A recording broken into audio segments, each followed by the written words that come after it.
Chapter 13. Of resisting temptation.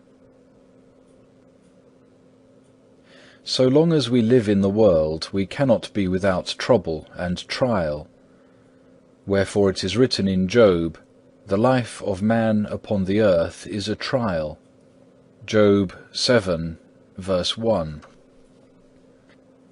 And therefore ought each of us to give heed concerning trials and temptations, and watch unto prayer, lest the devil find occasion to deceive. For he never sleepeth, but goeth about, seeking whom he may devour.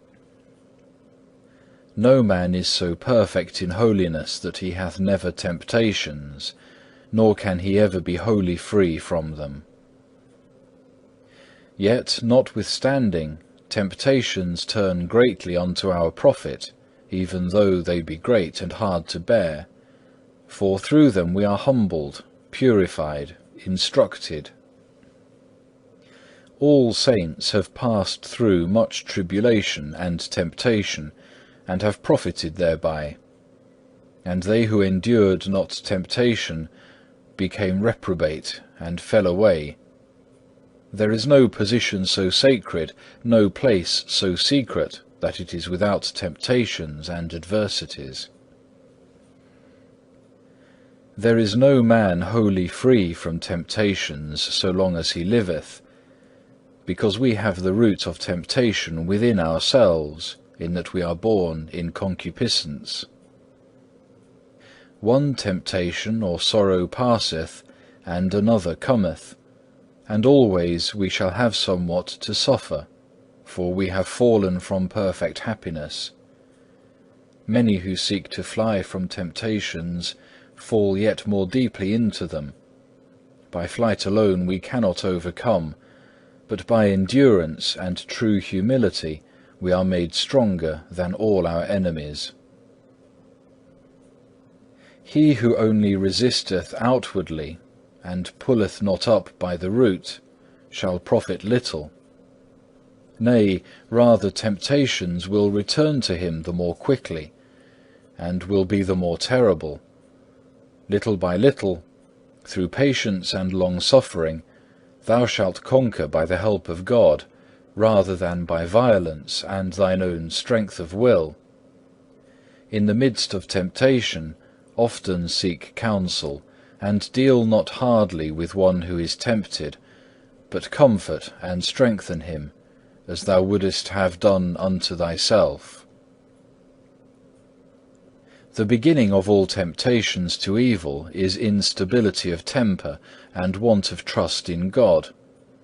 For even as a ship without a helm is tossed about by the waves, so is a man who is careless and infirm of purpose tempted, now on this side, now on that.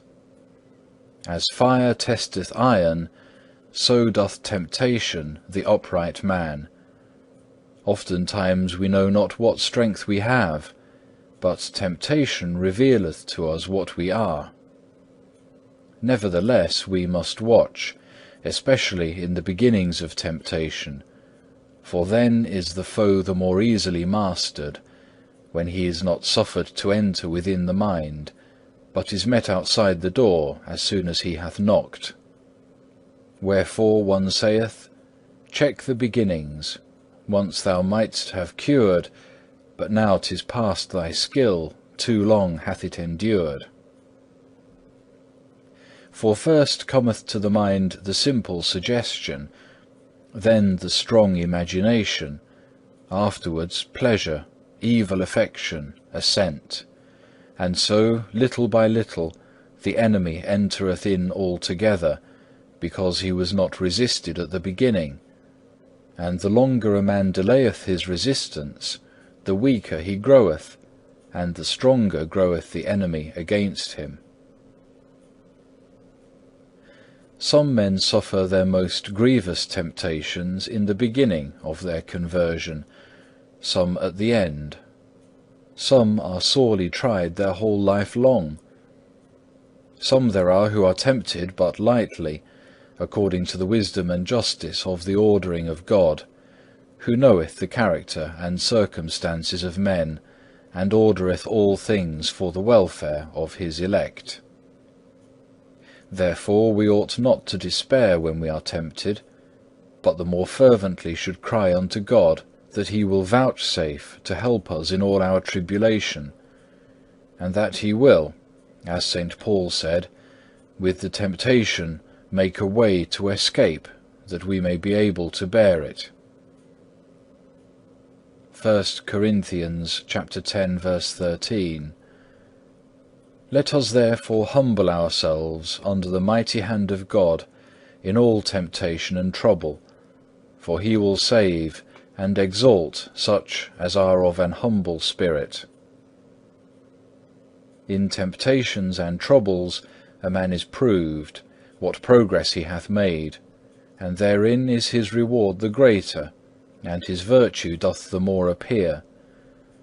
Nor is it a great thing if a man be devout and zealous, so long as he suffereth no affliction. But if he behave himself patiently in the time of adversity, then is there hope of great progress.